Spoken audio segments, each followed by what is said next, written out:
మిథున్ రెడ్డి పెద్దిరెడ్డికి చెందిన కాంట్రాక్టు సంస్థలకు సకాలంలో బిల్లులు చెల్లించడంపై టీడీపీ అధికార ప్రతినిధి ఆనం వెంకటరమణారెడ్డి ఫైర్ అయ్యారు.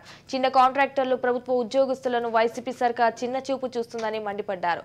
ఇక షిరిడి స్థాయి పిఎల్ఆర్ రాఘవ్ కన్స్ట్రక్షన్స్ కు మాత్రం సకాలంలో బిల్లులు చెల్లిస్తున్నారంటూ విమర్శనాస్త్రాలు సందర్శించారు.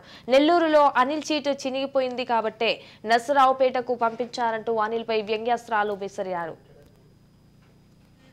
ఈ రోజు పిఎల్ఆర్ కన్స్ట్రక్షన్స్ అనే కంపెనీకి బ్రహ్మాండంగా పేమెంట్లు వస్తున్నాయి అనేది మనం అందరం గుర్తుపెట్టుకోవాలి.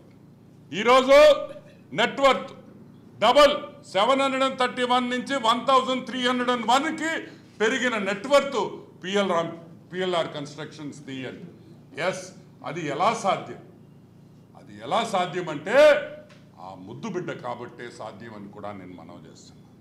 ఇంకొక ముద్దు బిడ్డ విశ్వేశ్వర్ రెడ్డి షిర్ది సాయి ఎలక్ట్రికల్స్.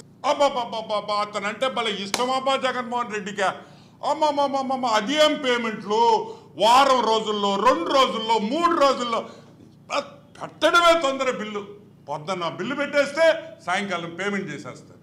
నేను చెప్పడంలో ఆ విషయం మళ్ళీ చెప్తున్నా. ఇదిగో ఆర్టీఐ అప్లికేషన్ పెట్టి షిర్ది సాయి ఎక్కడెక్కడ ఎన్ని బిల్లులు చూడండి, ఎన్ని కాగితాలు ఉన్నాయి చూడండి. జగన్మోహన్ రెడ్డి మేము అడిగేది ఒకటే, షిర్ది సాయికి పేమెంట్లు ఆగే ప్రసక్తే లేదు.